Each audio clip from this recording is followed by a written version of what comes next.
Good morning, everyone. Good morning. Here we are, another day. Just another day for another stolen hour. Is this the new thing? Just another day. Instead of doing don't, it's this now. I don't Another know. day, another. Yeah. Maybe, I don't know. I'm just rolling with the punches. Punch, punch. What did we watch last night? We watched Peaky Blinders again. 2 episodes? 2 episodes, yeah. It's very good. Mm. We got 2 left. Mm. I think it's gonna And then we're caught up. kick off. I don't think I watched season 5. I think it only just came out, so I'd be surprised if you did. Like on Netflix and stuff. Unless you watched it on BBC. I can't remember. Maybe I did. We'll find out. What's new? Any announcements? Don't think so. No announcements. I just find myself waking up angry every day for the last few days. Yeah. Because of the whole George Floyd Thing. Yeah. I just feel like that's all I'm consuming. Right, I'm not like angry about that. That's good. Yeah. But I do feel like every time I go on my phone, that's all I want to look at. I just want to absorb more information and more knowledge about the whole thing. And yeah, I'm just angry about it. Yeah. I made like a conscious effort last night to reach out to my like black friends and just like see how they are. Yeah. Because I mean, they might not be obviously not directly involved, but it's sort of sweeping the world, isn't it? And Yeah, of course it's going checking to on affect them. Yeah. Yeah, I did the same thing. I didn't want to, because I'm sure like there's loads of people reaching out to them. So I've just been leaving messages being like, just letting you know I'm here. Mm. Like a couple of days ago, I was wearing my NYPD jumper and someone brought it up, so I'm not wearing it. It's obviously sensitive of the like police brutality and all that sort of stuff. But yeah. I didn't even think about it. I literally didn't even. Yeah. Because you've been wearing that jumper for like 3 years. Because where did you buy it? Like H&M? Top man, and it's longer than 3 years. That jumper is old. Like, and I do like it. Yeah. Not because of because of the NYPD. It's just a nice, snuggy jumper. Yeah, I just like it. But yeah, I mean that is. I can't even tell you when I got it. I'm thinking 2013, 14, so like 6 years old, 7 years old. But yeah, I had literally just didn't even think. So apologies from the both of us, because I just didn't even clock that at all. I'm just so used to seeing you like wear it around the house. Yeah, I've worked for years. So, do I have any announcements? I guess I just want to say thanks again for all the emails. Yes. There's a lot of emails flying in, which are really good, really fun, and also the fan art, which people have sent some really really fun lovely fan art. She's always nice to look through, so keep them coming. Also, thanks for all the support on the Pulpinator. There's been a lot of support. Although someone did point out last night, they were like, shouldn't it be the Depulpinator? Yeah, I mean, I don't know about that. I think Pulpinator has a ring to it. You've grown. Yeah. You've grown accustomed to it. So I'm thinking like Terminator, Pulpinator. That was where it came from. I don't know. I mean, there's more than that that's flawed with the design. Yeah. Some people said that the pulp would just stick in there, but I disagree. But I mean, I don't know. Actually, someone messaged and said he's going to do a 3D design of it. Oh my god. So this is getting out of hand. So when the 3D design happens, I think he or she, I can't remember. I think it's a he, is going to do it, and we'll have a look at it and see if we can roll with it. Ridiculous. So thank you for the support. And also the Buster support as well. A lot of Buster support out there, sending love, because obviously people have lost pets before and it's not nice. So thank you for that. Right, this topic is a topic we've definitely discussed before, but not like just had a video on it. Do you know what I mean? Because it's a part of our lives, and people, when they start out, that's all they want. And that is an agent. Yes. A lot of people have been asking about this, not just like the 1 or 2 emails, literally every other email, not every other, but there's a lot. Yeah. And it's happened for years and years. How to get an agent, what it's like to work with an agent, what to look for in an agent. And our stories are pretty different. Really different, yeah. And I've definitely said this before, but I'll just start from the beginning of let's talk about how we got our agent, and then what it's like to have an agent, like what you look for, And any like good stories, bad stories of Yeah. like agencies you've heard about, or not naming names or anything Yeah. like that. So first off, how I got my agent. I was in pantomime, I was a dancer, and the director of the pantomime was also an agent. And he liked what I did and was like, you look good at what you do, you can dance, and I think, he was like, can you sing? I was like, better than I can dance. He was like, all right, great. So then I did a random audition on the stage in the Floral Pavilion in New Brighton. He said, come in, bring a backing track on the stage. That's so sweet. I know, so I had to come in like one day like shaking. I was probably nervous, but it was like me and a couple of like other dancers. We all had to sing, and I was like the strongest singer, so I was quite happy because the other boys was Connor and Michael, and they were like dancers. Yeah. And I was just like, but for me, I was like, yes, I get to sing, and I sang, and then a couple of weeks later, he was like, yeah, I would like to sign you, but obviously I was in theatre school at the time. And in the third year of theatre school, you do a showcase, which is but the reason for is to get an agent. Yeah. And he was like, sign for me, because he wanted me to sign for him before I went to London. And someone else offered. Yeah, because I got a couple of offers from my showcase, but by then I already signed with Anthony, who was called my agent. So that was it really. That's my story in a nutshell. Pretty straightforward, I guess. What about you? My story is, my whole story about getting into this industry is like, I went round the houses. I left school when I was 16, dropped out of sixth form. Started writing a musical with my brother, which sort of escalated beyond anything that we ever thought it would. The soundtrack for the musical got signed by Universal Music, and then we started pitching to TV and film companies. Then we started doing workshops. We found like a director and a producer because it was going to be a film, and the director was Michael Gracie, who directed Great Showman. We had a script writer called Ashlyn Ditter, who was like super cool, and our producer was a guy called Mark Samuelson from a company called Cinemanx. And basically it was coming to the end of like what would have been our last workshop. I don't think we knew at the time it was going to be the last workshop because we paused work on it for years till now. And he came up to me and he was like, your voice is really good, because I wasn't really singing in these workshops because I was just a songwriter. So every now and again I'd have to get up and like sing a song to show, like to teach the song. Yeah. And he was like, oh my god, your voice is really good. What do you want to like do with your future?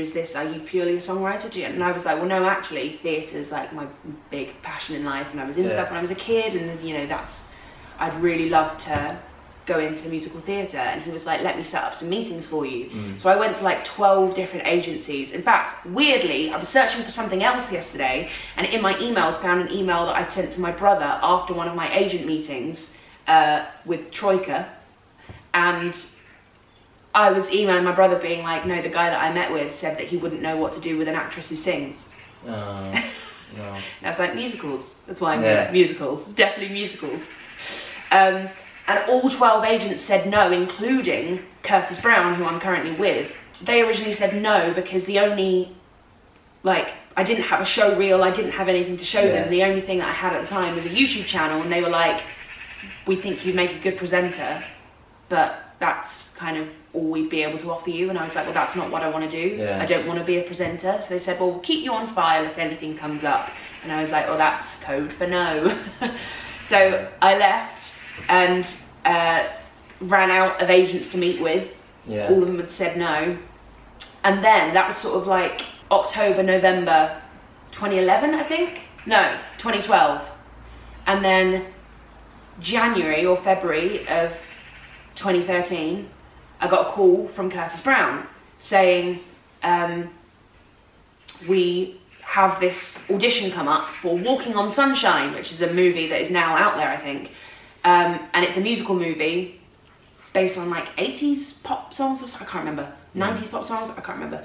But they were like, we've got this audition for this musical film, and none of our actresses are musical actresses, because at this point Curtis Brown didn't have a musical theatre department. No. They had no actors in musicals. And they were like, well, we remembered you and we're going to send you up for this audition, and based on the feedback, we'll reconsider. And I was like, oh my god, this is my chance. So I did like, leading up to the audition, I was doing like acting lessons and singing lessons the whole way up to it because I just wanted to like nail it. And yeah, did the audition, didn't get the part, but the feedback was really good. And Curtis Brown like took a chance. You better, you know, make this worth it type thing. And I had an audition for Mamma Mia, which went horrendously wrong, and I almost was like, I almost gave up. And then my next audition was Eponine. And as they say, the rest is history. The rest is history. I bet they're happy that they called you back. Around the same time that they signed me, they were poaching a musical theatre agent called Alistair Lindsay Renton and Helen Clarkson to come and start a musical theatre department at their agency, at Curtis Brown.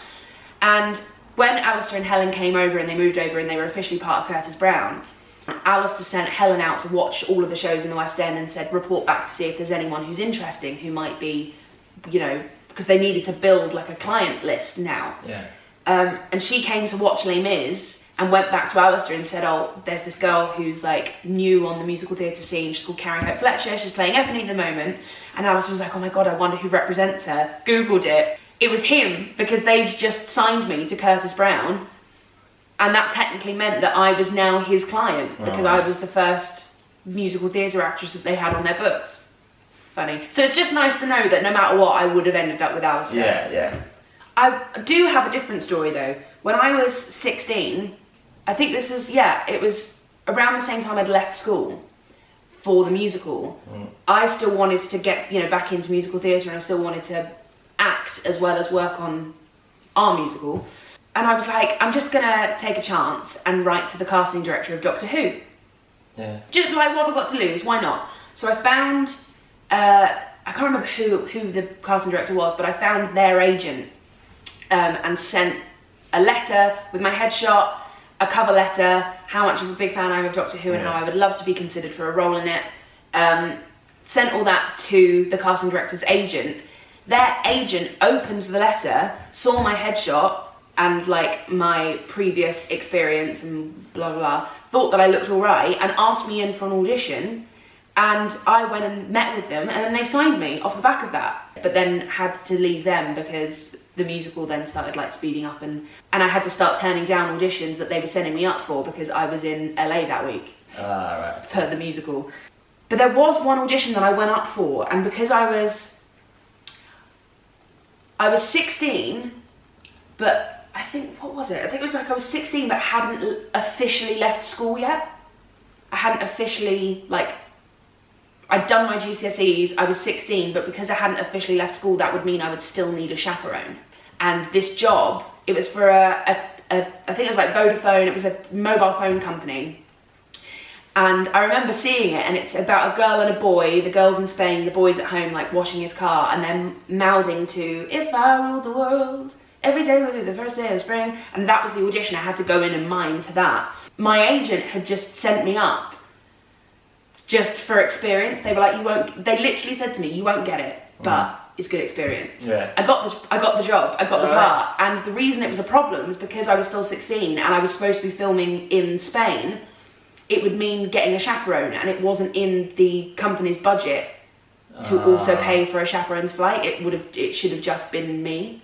And yeah, the director was not pleased that my agent had sent me up for it, knowing I wouldn't be able to do it if I got the part. My understanding of getting an agent at the moment in the UK is this. I feel like you have to have a thing called Spotlight. And to have Spotlight, you have to have, I think, some sort of education or something. I think, I don't know if it's drama school, but I think you need to have at least 4 professional credits. Yeah. So this is where it gets hard for people who start out and want to get an agent. It's really hard. Yeah, it does. But I always say to people when they sign for agents, like, and this is like leading on to our next sort of thing quickly, like what you look for and stuff. And I think it's okay to sign for an agent if they can get you in a door. Do you know what I mean? Like, you might think this is just a stepping stone to bigger things. Yeah. So if you sign for an agent and you're like, they're not the biggest agent in the world, they don't have like George Clooney on the books. Yeah. You know, but if they get you in the room and then you get a job, that's huge. Yeah, or like, that you can invite other agents to, then it's just like climbing the ladder, like, and getting higher and higher and higher. Like my first agent was really good, but I prefer my second agent because he's opened more doors for me. Yeah. So quickly, like, I think that's said, but what would you look for in an agent? The thing I look for in an agent is being able to talk really frankly with them and not having to like walk on eggshells around sort of what you want, and them being understanding of your life instead of them being like, this is the audition and you're going to it whether you suit the part or whatever, we just want the commission if you get the part. Them actually listening to what it is you want to do and trying, like, building a career essentially, instead of just sending you up for things like small parts and stuff so they've got like a steady commission coming in. I think that's it. I think people forget sometimes, or when you first come out of theatre school or first get an agent, you feel maybe at the time that you're working for them, and it's more a partnership. It's not like, I hate when actors go, they work for me, because I'm like, well, not really. It's just a partnership. You wouldn't be working as easily without them there. Yeah. So I know I get actors who are like, they work for me. It's like, well, I guess so. You could think, oh, they get me jobs or whatever, but like, it's not. It's more nuanced than that. It's not. I always say an agent and a client or actor like work together. Yeah. So I think that's the most important thing, is to have a relationship where you feel like you can both like progress and work together to the end goal. Yeah. That's the main thing as well, is that every sort of story or every like avenue to getting an agent or to progressing to whatever is different.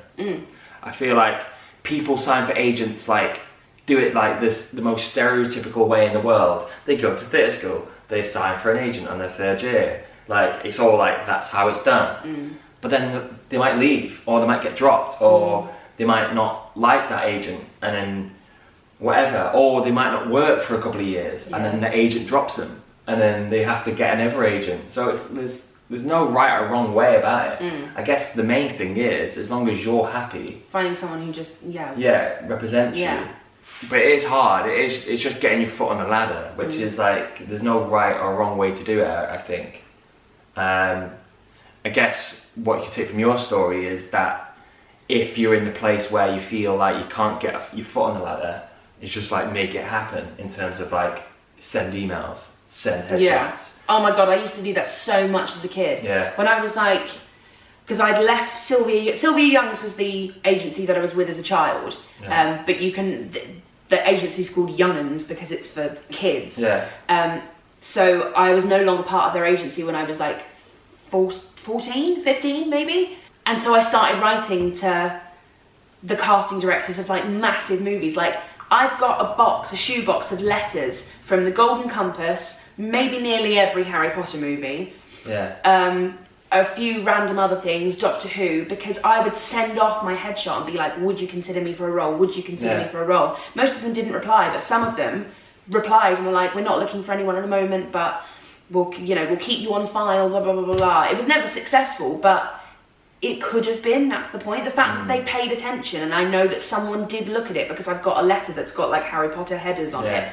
Like, someone did see it. And that one time that I did get an agent was the one time that, I mean, I guess one of them was successful because I sent that thing to a Doctor Who casting director and got an agent out of it. So it's always worth it.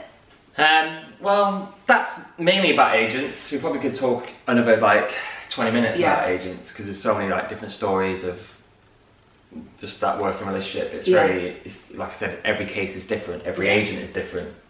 It's just about finding the right one, isn't it, really? Yeah, definitely. Well, that is that. There we go. Agents, in a nutshell. Thanks for popping by, everyone. It's been emotional. Be safe out there. Don't.